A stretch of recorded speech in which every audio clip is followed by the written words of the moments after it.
105.9 True FM, dito tayo sa totoo.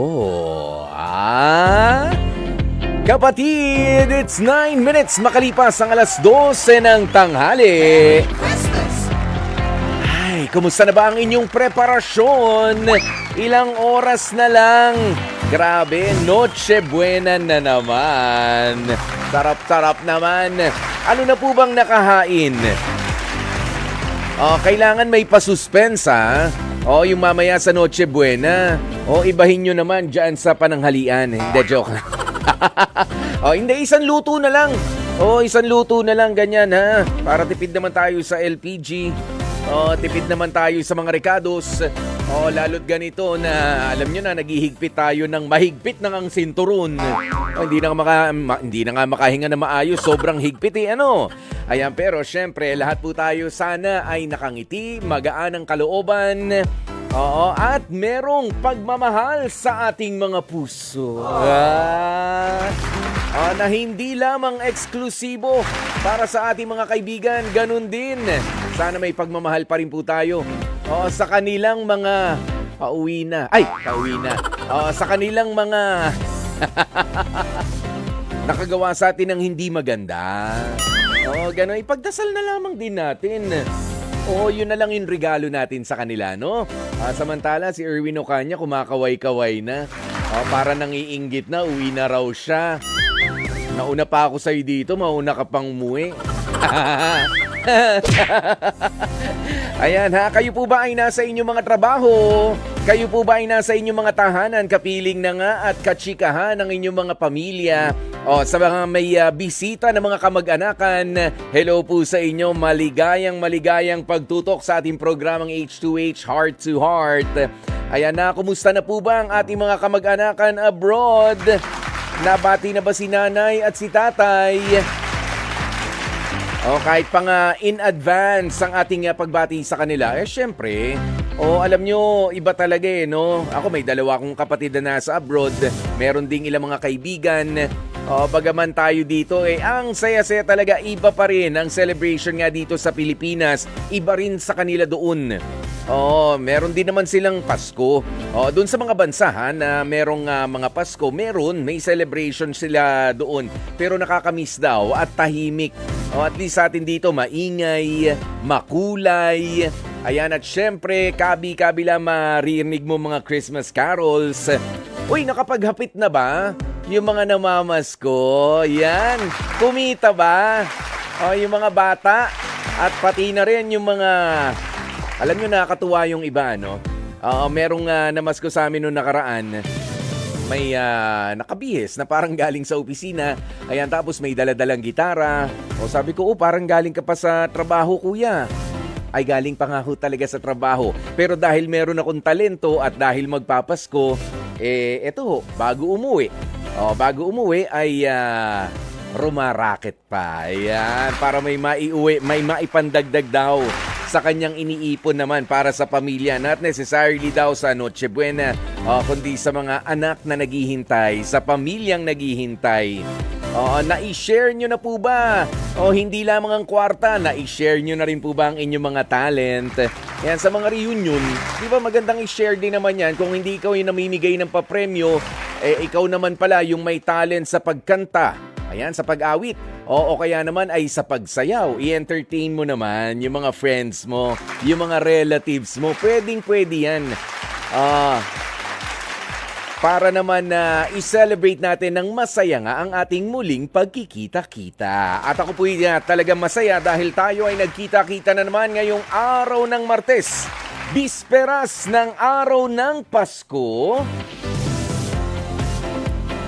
December 24, in a few hours time. Tayo ho ay talagang magyayakap na naman. Ngayon pa nga lang, di ba? Merry Christmas, Happy Holidays, ganyan na ang ating batian. Pero officially, bukas nga po yan, December 25. Ayan, at kung inaakala ninyo, na magaan ang ating love question of the day. Sasamahan po namin kayo na merong mga tampo. Mga nag-emote-emote ng ganitong mga panahon. Kaya ang lalamanin ng ating... Love question of the day. Ano ang paraan mo ng pagtatampo sa jowa o sa partner mo? Paano ka magtampo? Bea? Bea Rodriguez? Paano ka ba magtampo? Yung iba dyan nananahimik, suma-silent treatment. Yung iba naman dyan ang iinis. Nang uurot. Nang aasar no? At yung iba ay talagang ngangabu ang ginagamit, yung bunganga talaga. Ano nga ba ang paraan ng pagtatampo sa jowa mo o sa partner mo? Tampo lang ha, hindi naman yung galit. Sige, sagot nga po kayo. Gusto lamang din naming malaman. At syempre, nandito rin lalamanin ng ating programa ang HEART at ang Dear Kuya Poy. At nako dahil nga po marami po sa mga tagapakinig natin at mga tagapanood ang medyo sabihin na natin magli-leave ng ilang araw o magpapahinga at medyo may oras para naman maglabas ng inyong mga hinaing na mga sama ng loob o kaya naman ay gusto mag-inspire ng iba pa nating mga kapatid na mga nakikinig at tumututok nga dito sa H2H, pwedeng-pwede po at hihintayin namin ang inyong mga liham, ang inyong mga sulat dito sa Heart to Heart. Papaano nga po ba yan? Naku pakihanap nyo na nga lang po sa ating Facebook account. Yung H2H Conversation Official. Okay, hanapin nyo lamang po H2H Conversation Official. At mag-private message kayo sa amin ng kwento ng inyong buhay na gustong ibahagi. Bilang pwedeng paghugutan ng aral o kaya naman hindi lang paghugutan ng aral kundi ng inspirasyon din para sa marami at lalo nga pong nadadagdagan natin na mga tagapakinig. Ayan, thank you so very much. Kaya naman ngayon pa lamang din, i-share na nga po ng i-share ang ating live streaming sa ating FB. Ilakas na ang inyong mga radyo sa 105.9. Ayan, at syempre, uumpisa na rin po natin in a few moments ang ating HEART kung saan nga ay binibigyan natin ng panibagong pakahulugan ang salitang heart. Ang letter H ay nangangahulugan ng half and half decision. Halimbawa, hindi po sila nagkasundo pero hindi rin naman nag-away. Half and half ang kanilang desisyon, okay? 50-50 ang relasyon. Ganyan. Kaya naman ay ang letter E, yung i-evaluate na muna. May konti pa kaming gustong ayusin, Kuya Poy. Sige, okay naman kami pero i-evaluate pa rin. O kaya naman ay ang letter A na approve. Alika na, ganyan. Ang ibig sabihin, alika na nga dito. Approve. O kaya naman ay ang letter R as in reject na, no more, ayoko na. O ang letter T, let's try again. Ganyan po yan, ha? Go, go, go mga kapatid. Dahil go na rin daw. O ang ating mga makakausap dito sa ating HEART. Dahil kahit na nga raw bugbog na ng masasakit na salita itong si Fernando ng kanyang misis, ay nilulunok na lamang niya ito. Mula kasi sa pagiging supervisor dito sa Pilipinas ay kinagat nitong si Fernando ang offer sa kanya na maging isang construction worker sa ibang bansa. No choice, si Fernando, yan ang sabi niya, dahil lumalaki na ang kanyang pamilya at kailangan niya na magsakripisyo para sa kinabukasan nila. Aminado naman itong ama ng tahanan na nahihirapan na siya sa mga oras na ito. Idagdag pa ang walang kamatayan daw na pagbubunga nga sa kanya ng misis niya kahit na hirap na mag-qualify dahil sa kanyang edad ay pilit niyang sinisikap pa rin na makapaghanap buhay abroad. Okay? Ang hiling lamang ni Fernando ay ang suporta at pag-unawa naman sa kanya ng kanyang misis na para bang hindi niya raw makuha. Mula po sa Albay, 38 years old, kausapin na muna natin si Fernando. Fernando, magandang tanghali sa'yo. Hello, magandang tanghali po. Alam mo, Fernando, gusto ko na munang malaman, ikaw ba ay nakatungtong na sa ibang bansa para Ay, hindi magtrabaho? pa po. Hindi pa. Hindi pa po. Oo. At bakit mo naman binitiwan na agad yung pagiging bisor mo, pagiging supervisor? That time po kasi is 1 year din ako sa pagiging supervisor. Mm. And then nung nag-ano kami yung nag-inventory kami kasi, Oo. yung pinakalas na inventory namin, yung yearly na inventory na, nagkakaroon ng discrepancy yung aming items. Okay. Tapos nung sabi ko, wala naman, bakit yung pag-inventory namin ng kasi yung mga dicer ko yung inventory ko noon. Siyempre, siguro sabi ko, nagkakadayaan siguro sa pag-inventory, siguro may mga palusot yung iba, may mga siguro mga ganon. Nadamay ka. Tapos, Sa makatwid, nadamay ako ka. ng ang dami. Ang dami na sa 30 plus yung discrepancy ng 30 plus, 30,000. Oo. So nagkaroon ng problema doon sa trabaho mo sa pagiging bisor. So hindi ka naman pala umalis kundi naalis. Nag-resign po ako. Nag-resign naman. Nag-resign po ako. Pero nabigyan ka Resign naman ng naman po pagkakataon na magpaliwanag. Opo, nagpaliwanag po ako. Pero wala na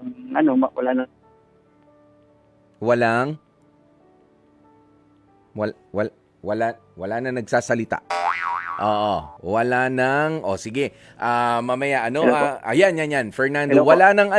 wala nang kumbaga yung paliwanag ko is mabuboid lang yun. Parang hindi nila papaniwalaan yun kasi ako yung nandun sa store, ako yung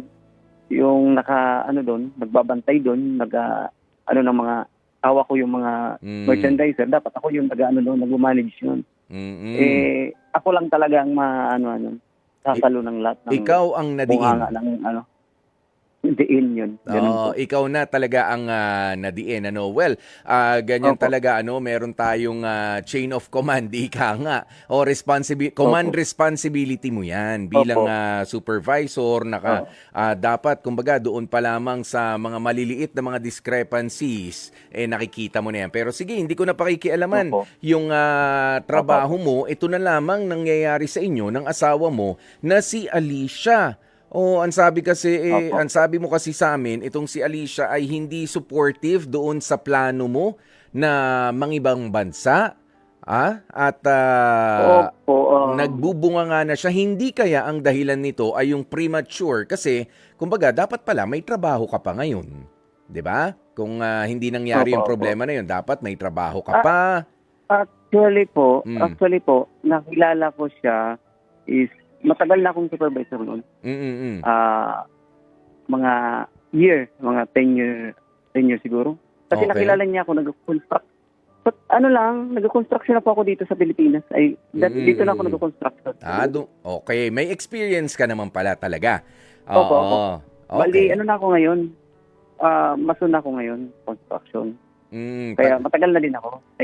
Almost 10 years na. Yan, bago ka napunta sa pagiging bisor doon sa napasok mong hanap buhay. Pero kumusta ang pagtrato ba sa'yo ni Alicia bago nagkanda loko-loko yung pinasok mong trabaho? Basta pinapa-apply niya ako ng trabaho. Sabi niya sa akin, mag-apply daw ako ng trabaho kasi may tinapusan ka naman, may ka naman. Yung dating sector, tapos ngayon nagko-construction ka na lang. Tapos nag-apply ka pang construction sa abroad. Ganon. So ngayon, ikaw ay nagbalik na sa Sayang daw. pagiging construction worker. Ngayon ngayon yung pinag-uusapan natin. Hindi po. Nang that time po kasi, ang mga trabaho ko kasi nun, merchandiser. Okay. Merchandiser muna ako. Tapos yung na-promote na ako, nag-supervisor na. Oo. Tapos pag-resign ko naman doon, nagtrabaho ako sa isang hardware, yung sikat na hardware. Hindi ko na babangkitin kung Oo. 4 years din ako doon nagtrabaho. And then after nun, nag-resign ata ako nun kasi yung parang ganun din ang nangyari kasi parang ang sahod kasi parang yun at yun pa rin. Okay. Kaya sabi ko, nag-resign ako noon. Uh-huh. Parang habang tumataas kasi yung sahod mo, tumataas din yung gastos mo. Halos parang ano lang. Kaya sabi ko, Sumasabay. ang Natural. inisip ko, Mm. nagnegosyo ako ng peanut butter, yung chili oil, garlic, nagluluto ako noon. Okay. Yun. Oo. Tapos, nung nalugi naman ako, nag-construction na ako noon. Doon ako nag-construction. So, way back 2014. Other Yan. mga ganun. Okay, kaya ito yung tinatanong ko ulit sa iyo Fernando. Yung pagtrato ba sa iyo, paraan ng pakikipag-usap sa iyo ni Alicia ay nagbago lamang dahil nga sa ikaw ay nasa construction ngayon, nahanap buhay. Ganun ba? Ganun ba ang sinasabi mo? Opo, parang At ang hindi inaano niya po kasi is hindi siya extra nagaganda. lang po kasi ako. Okay. So, baka naman hindi Walang rin permanente. sumasapat. Baka hindi sumasapat yung kinikita mo sa ngayon kumpara doon sa pinanggalingan Opo. ninyo. Opo. Oo, yun. Opo, tama. Pero dahil Tapos nasa linya... pinapa-apply niya po ako Oo. O, pinapa-apply ka niya na saan? sa mga mall, yung mga maanong trabaho, yung malinis tingnan, yung gusto niya, yung lagi akong makinis, parang ganun. Okay. Kasi sa construction kasi, pag once kasi na ang semento nakaano sa balat mo, Mm. yung kutis mo parang may iba. Syempre, Nagkaroon ng mga parang, may chemical Yung ang makakati-kati. semento. Opo. May chemical yan. opo. Pero nasa linya na rin Kaya natin sabi niya. itong si Alicia, Fernando. Tanungin na nga Opo. tatanungin ko na rin muna, Alicia, magandang tanghali sa'yo. Ano ba talagang pinagmumulan? Bakit ka raw mainit ang ulo palagi dito kay Fernando? Hello po, Hmm. Kuya Koy. Magandang tanghali sa'yo, Alicia. O bakit daw mainit lagi ang ulo mo at parang di mo sinusuportahan ang hanap buhay niya ngayon bilang construction worker?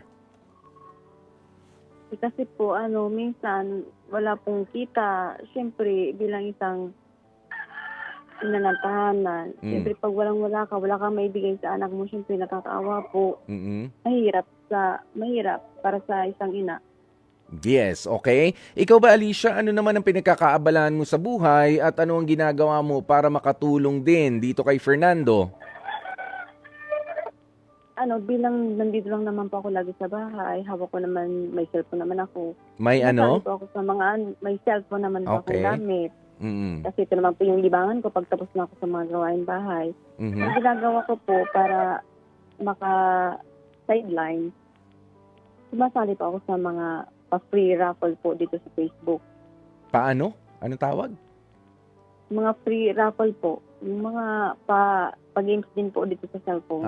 Sa pagsali-sali mo, Facebook. nanalo ka naman ba? Kasi mataga naman po ako sa mga mechanics. Oh, okay. Ayan, pero legal ba yung mga yan? Opo naman. Yung mga Okay. mechanics po nila ay yung Oo. mag-share ka lang. Hindi yan yung sinisigurado lang natin, hindi yung mai-scam ka. Kasi baka yung kakapraso mong pera nga, 'di ba, mai-scam ka pa, naghahanap ka nga Opo. ng pera, ikaw pa pinagkakitaan. 'Di ba? May Opo, mga yan po. naririnig ako sa background mo na manok, hindi ka ba nagsasabong? Ha? Hindi naman po. Sa kapitbahay po. Sa kapitbahay yan. Opo, para dikit-dikit po kasi yung bahay dito. para may mga gustong batiin din yung manok no? Na magpapasko nga kasi baka babatiin lang yung mga kamag-anak nila. Okay. Pero ayan nga yung sinasabi natin Nanggaling na pala itong asawa mo na si Fernando sabi niya kasi may nabanggit si Fernando, parang gusto mo raw na mag-apply na lamang siya doon sa trabaho na mas malinis, kumbaga doon sa pagiging construction worker niya. Yun ang tingin niya.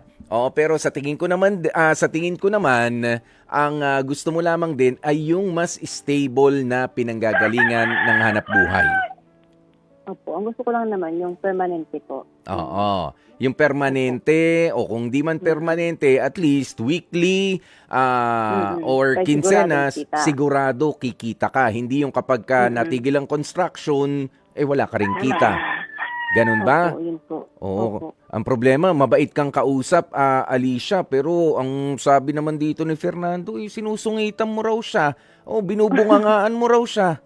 Ha? Oo, pag minsan, pag matigas po yung ulo niya. Tapos, Eto nga, hindi ko alam ha, parang tatlo na tayo nag-uusap ng manok dyan. Hindi ba kakwentuhan mo yung mga manok, malalakas din ang hiyaw nila. Pero ito, ibibigay ko at bibigay ko ang pagkakataong ito para sa inyong dalawa ha, Fernando and Alicia. Fernando, nandyan ka sa kabilang linya.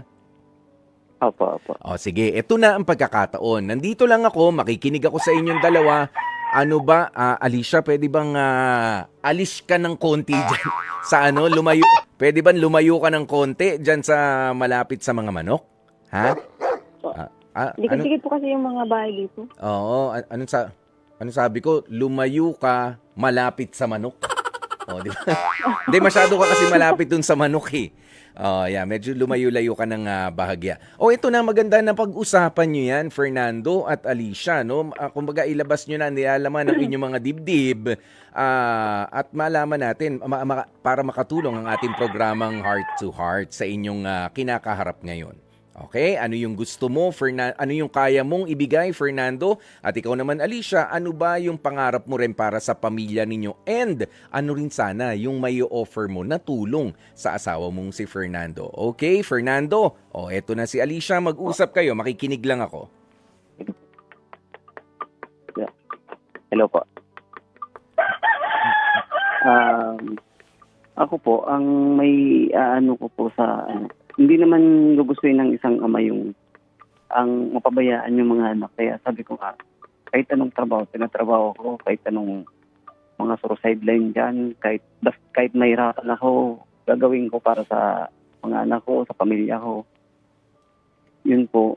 Minsan nga, minsan nagatinda ako ng yung peanut butter, nagagawa ako ng peanut butter ulit para kahit maliit yung income, at least meron sobra-sobra na sumosobra sa puhunan. Yun ang pinanggagastos ko. Tapos po, hindi lang po aside po dyan sa Fernando. Araw-araw naman po akong kita. Oo, Fernando, sabihin mo kay Alicia, mag-usap kayo. Nakikinig lang ako. Sige, sabihin mo yan. Alicia, tawagin mo na si Alicia. Hindi ko tinatawag sa pangalan. Ay, Asawa paano? ko na lang. Sige. Sige nga. Asawa ko. Yan, go. Asawa ko, huwag ka naman sanang lagi na lang galit, bubungangaan mo ako. Minsan, sa totoo lang, umalis ako dito sa bahay. Pag binubungangaan mo ako, minsan, umalis ako dito. Tapos, minsan napapainom din ako sa barkada ko kasi ibig sabihin nun, hindi para maglasing. Ibig sabihin nun, para makapag-isip-isip kung anong magiging sunod na gagawin ko yung sa trabaho. Tapos minsan kasi, nakakakuha ka ng trabaho sa kaibigan mo. Minsan, yung kaibigan mo mismo mag-o-offer sa'yo ng trabaho na iyaano sa'yo. Kaya, sana, huwag ka nang lagi na lang, galit sa akin. Alam ko naman na iniisip mo yung pamilya natin. Iniisip ko din naman ang pamilya natin na parehas naman tayo. Parehas naman tayo nang iniisip eh. Kaya, kumbaga, supportan mo na lang ako, susuportan din kita. Yun lang. Alicia, ano may sasagot mo dyan kay Fernando? I love you siya ha, sorry. Ako naman, nagagalit lang naman ako pag walang-wala tayo. Kasi siyempre naawa ko sa mga anak natin. Kaya pinupush kita na maghanap ng permanenteng trabaho para hindi tayo nawawalan, para hindi nawawalan ng yung mga anak natin. Yun lang naman. Tsaka ayaw ko yung umalis ka na hindi pa nasisolusyonan yung problema natin. Yun yung kakausapin ko. Wag mong tatalikuran. Nakikipag-usap naman pala si Alicia eh. 'Di ba? Alam mo, Fernando, may narinig ako sa iyo kanina na sabi mo minsan napapainom ka para makipagkwentuhan, nagbibigay ng trabaho. Hindi ko naman sa binabasag yung trip mo, no? Please, wag mong i-justify. Oo, okay naman na makipagkwentuhan ka. Magandang pakikipag-kapwa-tao kahit wala namang alak. Alam mo na pala, na umalis ka sa bahay, mainit na nga ulo ni Mrs., uuwi ka pa na medyo amoy alak. Talagang mabubunga nga ang kanganyan. Okay, at Alicia naman. Alicia, ilan na ba ang anak ninyo ni Fernando? Magtatatlo po. Ha? Magtatatlo na. Ilang taon na yung pinaka matanda? 5 po. Ano? 5 years old po. 5 years old. Yung kasunod, 3, 3 years old. Tapos, 4 months. Ay, 5 months po. 5 months. Okay, ikaw naman ay nakakakilos. Opo. Paki-off nga muna yung manok. Paki-off. Hindi. Ayan. Nakakakilos ka naman, nakakapaghanap buhay, pero siguro mas maging asertibo rin tayo o mas maging assertive tayo, no, sa pagtulong din sa mga gastusin sa bahay at wag nating i-push itong si Fernando na siya lang yung maghanap buhay. Dapat ikaw nga rin, sabi mo meron ka mga sinasilihan, nandyan yung cellphone mo, siguro may iba pang mga option. Sabi ni Fernando, gumagawa siya ng peanut butter. Marunong daw siya. Mula sa paggawa, baka pwede mong tulungan sa pagbebenta. Nakakatulong ka naman ba doon, Alicia? Dami-dami naman po na sinasalihan ko. Lagi naman po kung may ipon sa Gcash ko. Okay. Minsan nga po naisip ko gawing puhunan. Kaso itong dalawang anak ko naman po makulit, lagi nag-aaway. Paano naman po ako niyan? Ayun lang, dahil mga bata pa, tsaka sunod-sunod no? Oo, pare-pareho. Ang pinakamatanda, 5 years old. Ayan, pero syempre, nandyan yan. Nandyan na ang mga bata, kailangan din pakiharapan at hindi rin naman pwedeng iwanan ng ganong katagal. But then again, eto nga ang sasabihin ko sa inyo. Maganda na kayo ay nag-uusap ng kalmado. Kalmado at hindi naman laging nagbubunga nga. At bago maubos ang laman ng kaban, Alicia at Fernando, dapat alam nyo naman ito.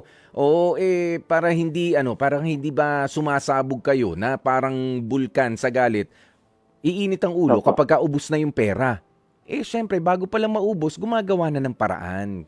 Kumikilos na, gumagawa na ng paraan. Ganyan yun. Wag nyo nang paabutin na mag-aaway na naman kayo. At sa pag-aaway na yan, baka pagka naglambingan, dahil humilom na yung 5-month-old baby ninyo, baka masundan na naman yan. Sa paglalambingan, hindi naman. Hindi na. Sige. Oo. So, ganyan. Ano ba ang sa tingin ninyo, magkakasundo naman kayo at hawak kamay ninyong harapin ang mga problemang ito? Kaya ba, Alicia? Kaya po naman. Fernando, kaya? Opo. Yan. Kayang-kaya po para sa pamilya. Saka kasal po kami, hindi pwedeng wala sa amin makakapagtiwalay. Ayan, mas maganda yan. Kasal Yan ang pinanghawakan ko. Yan ang pinanghahawakan mo, pero syempre to provide para sa ating pamilya ng mas maayos na kinabukasan ay responsibilidad ng parehong magulang, hindi lamang ng tatay yan, ng parehong magulang. Okay? So ano ba ang inyong HEART decision? A po. Approve na approve? A po. Opo. Talaga? Sige, approve na approve. Alicia wag na masyadong bongangaan si Fernando. Fernando, wag ka nang alis ng alis sa bahay nang gusto ka namang kausapin din ni Alicia. Pag-usapan ang mga bagay-bagay, hindi yung naghihiyawan, hindi yung nagbabangayan. Ang babata pa ng mga anak ninyo, baka akala nila. Ganyan yung natural na pag-uusap ng mga tao, yung nakasigaw, laging pagalit. Baka ganyan din sila. Imumultiply nyo lang ang mga sarili ninyo kapag yan naman ang kinagisnan nila na palitan ng conversation sa loob ng tahanan. Opo. Okay? Sige, maraming salamat sa inyo, Fernando and Alicia. Kaya sa mga... Salamat po.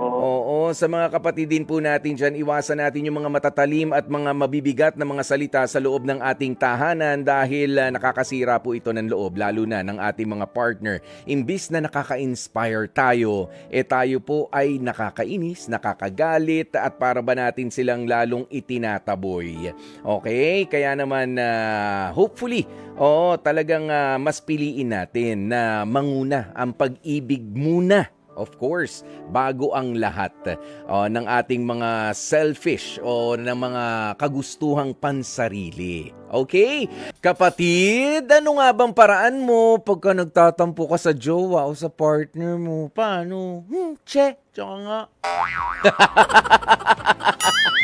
Eto na nga po, ang dami mga sumagot ha. Sabi ni Lita Zero, ako ang paraan ko pagka nagtatampo. Naku, hindi ko siya kikibuin. Pero in fairness, ako din naman ang sumusuko. Hindi rin makatiis. Pero ganyan naman talaga pagka nagkakatampuhan. Kinabukasan, wala na. Bati-bati na ulit. Ganyan kaming magmahalan. O eto, sabi naman niya Jude Errol Subong, may dahilan man o walang dahilan, nagtatampo ako sa jowa ko. Nagtatampo ako kung hindi niya ako niyayakap at hinalikan ng maayos na parang nanlalamig na sa akin. Naku, pagka gano'n, nagtatampo talaga ako sa jowa ko. Oo, ayan yung humalik lang na parang wala lang na. Sige na, alis na ako, ganyan. Yung walang diin, yung parang walang feelings. Oo, nakatampo, no? Para sa iba. O, eto, sabi ni Jonaline ate, naku, ako ang paraan ko ay yung hindi ko pagkibo. Kikibo na lang ako pagka nilalambing niya na ako. Minsan galit, depende po sa sitwasyon. O, pagka galit na galit, yun, parang gusto nang manakit. Pero, ayan, pagka nilambing naman na, ay wala na. Oo, ayan, at syempre, si Marites Lirio. Oo, galit-galitan kahit wala namang dahilan. Che, ayoko na sa'yo. Ayoko, I hate you. Oh, ganun yung sinasabi. Si Erna Gat po, ganun din. Galit-galitan ng walang dahilan, di ba nga? Oh, I hate you, doon ka nga, lumayo ka. Tapos yung lumayo, nasaan ka na? Oh, halika rito, wala akong kasama. Ayan si Teresita Entenya, sabi niya, lumalayo muna ako ng bahagya ha, at pinapalipas ko ang inis ko. Hanggat maaari, ayoko munang kausapin dahil iniiwasan ko na madali ako ng inis eh. At baka makasakit pa at masakit na salita pa ang mabanggit ko. Kaya lumalayo na muna ako. Pumupunta sa labas at doon muna. Kumakain na lang ako ng mga street foods, ganyan, pampalubag loob para naman sa akin. Ayan, kanya-kanya nga po tayo ng paraan, mga kapatid, kung papaano ang pagtatampo sa ating jowa o sa partner. O, yung iba, talagang sinasabi nilang tatampo ko sa'yo kasi ganito, kasi ganyan. Oo, ay ang importante lang naman po dyan, lalo na kung matagal naman na ang inyong samahan, nagpapakiramdaman na. You also learn when to stop your tampo. Dapat alam nyo rin kung kailan titigil na ang pagtatampo kapag nasa harap na kayo ng mga tao. Ayan, kapag medyo nakakahiya na. At syempre, nasa harap na ng mga anak ninyo. Ba't hindi sinasagot ni tatay, si nanay? Ba't hindi sinasagot ni nanay si tatay? Simple-simple nung tinatanong, yun naman pala. Ayan, Dear Kuya Poy, ako po si Maribel, 29 years old, kasal sa mister kong si James at mag-iisang taon na rin kaming walang anak. Bago kami ikinasal ni James ay halos 10 taon din kaming naging magkasintahan. Akala ko ay wala siyang plano para sa aming future noon. Yung tipong mas pipiliin na lamang niya na hanggang magjowa na lamang kaming dalawa at never niya nang seselyuhan pa ang aming pagsasama sa pamamagitan ng kasal. Sa kabila po niyan, Kuya Poy, aminado akong napakabuting asawa ng mister ko. Ang totoo kasi niyan, si James ang nag-aasikaso sa akin every time na pumapasok ako sa trabaho. Magmula sa pagluluto para sa aking agahan hanggang sa pagsalubong sa akin galing sa opisina. Ni minsan hindi ko naramdaman na sinaktan ako ng mister ko, Kuya Poy. Kaya nga sobrang thankful ako sa Diyos at sa Kanya. Pero hanggang ngayon, ewan ko ba, for so long parang may mali akong nararamdaman para sa sarili ko. Hindi ko naman masabi sa mister ko dahil ayoko namang damdamin niya iyon. At syempre natatakot din ako kung papaano niyan tatanggapin ang parang pagkalito ko. At baka pagmulan pa yon ng madalas naming pagtatalo. Pakiramdam ko kasi sa sobrang tagal ng aming relasyon, siguro ay masyado na akong nasanay sa setup namin to the point na namimiss ko ang excitement sa aking katawan. Parang ewan na feeling ata ito, Kuya Poy. Pero siguro at some point, magulo ang nararamdaman ko sa ngayon. Poy, aminado akong naguguluhan ako sa relasyon naming dalawa ni James. Pero para itama naman ito ay hindi ang mister ko ang mali dahil sobrang buti ng kalooban niya sa akin. Ang totoo nga niyan ay wala na akong mahihiling pa sa kanya. Nangyari lang ay napunta siya sa isang katulad ko. Sa isang babaeng hanggang ngayon ay naguguluhan at para bang may hinahanap pang iba. Hanggang ngayon ay hindi ko alam kung matatapos pa ba ang ganitong klase ng nararamdaman ko, ang aking pagkalito. Kaya nga napasulat po ako sa inyong programang Heart to Heart sa pag-asang masusolusyonan ang problemang kinakaharap ko ngayon. Hanggang dito na lamang ang aking kwento at maraming salamat at more power pa sa inyong programa. Lubos na gumagalang, Maribel. Dear Kuya Poy, Mga kapatid, iyan po ang liham na ipinadala sa atin ni Maribel. Siya po ay nalilito sa kanyang relasyon sa kanyang asawa na si James. Opo, pero alam nyo, no? Sabi niya, wala naman talagang kasalanan yung asawa ko. Ang problema ay ako. Para akong nalilito, para akong may hinahanap ngayon na excitement. O ano bang klase ng excitement yan? Wala naman pong binanggit dito si Maribel na siya ay naghahanap ng iba makakarelasyon. Oo, wala rin naman siyang nabanggit sa atin na merong isang napakasakit na experience kaya siya para ba nawawalan ng gana o nabubore sa loob ng kanilang relationship. Okay? At hindi rin naman nga siya natutuon ang atensyon sa iba ng tao. Ayan, yung familiarity nila sa isa't isa nitong si James ay hindi rin pwedeng questionin dahil nga 10 taon silang magkasama na at pinili nila na dalhin na sa altar sa pamamagitan ng kasal ang kanilang pagsasamang ito. Ngayon, ang nakikita ko pong problema na dinadala nitong si Maribel ay yung lack of investment. Ang sabi kasi kanina sa atin nitong si Maribel ay halos lahat ay ginagawa naman ni James mula pa noon magpasa hanggang ngayon. Hindi ko masasabi na simple lamang ang kailangan mong gawin, Maribel, but you just have to return the favor kay James. Kung siya yung maraming ini-invest sa inyong relationship magmula na mag-boyfriend, mag-girlfriend kayo hanggang ngayon nga na kayo ay mag-asawa na, bakit hindi naman ikaw ang mag-try na kumilos para pagsilbihan naman ang partner mo? Kasi nga, yung espesyal na pagtrato niya sa'yo ay nagmumukhang ordinaryo na lamang sa'yo dahil sa madalas niyang ginagawa ito. Okay? But you should be able to appreciate him more for being consistent. Magmula noon, magpasa hanggang ngayon. Kaya subukan mo ang sinabi kong yan, Maribel. Ikaw naman ang mag-invest. Ikaw naman ang kumilos. Maglagay ka ng effort dyan sa relationship na meron kayo o dahil baka yan ang kinukulang. Kumbaga, nakakasawa rin na tanggap ka na lang ng tanggap ng kilig, tanggap ka na lamang ng tanggap ng mga pabor, ikaw naman ang magbigay nito. Okay? Para may bago kang maramdaman. Walang problema sa inyong relationship, it's just that merong problema sa kung paano mo rin i-share at ipaparamdam ang pagmamahal mo sa iyong asawa na si James. Huwag kang malito, Maribel. Talagang hindi lang rin naman kayo ang nagdaraan sa mga pagsubok na ganyan. Dear Kuya Poy, At dyan na nga po natin tatapusin ang Dear Kuya Poy, pero hindi po tayo magtatapos ng hindi namimigay ng 3 250 pesos na cash prizes. Kaya naman congratulations sa iyo, Vincent Salve, at kay Fernando and Alicia ng Albay. Meron kayong tagto 250 pesos na cash mula sa ating programang H2H Heart to Heart na magbabalik po bukas sa alas 12 ng tanghali dito sa 105.9 True FM. Dito tayo sa totoo. Nakasama nyo nga po ang inyong lingkod. Ako po si Kuya Poy. Bumabati sa inyo. Maligayang Pasko. Dahan-dahan sa kain mamaya. Bye-bye!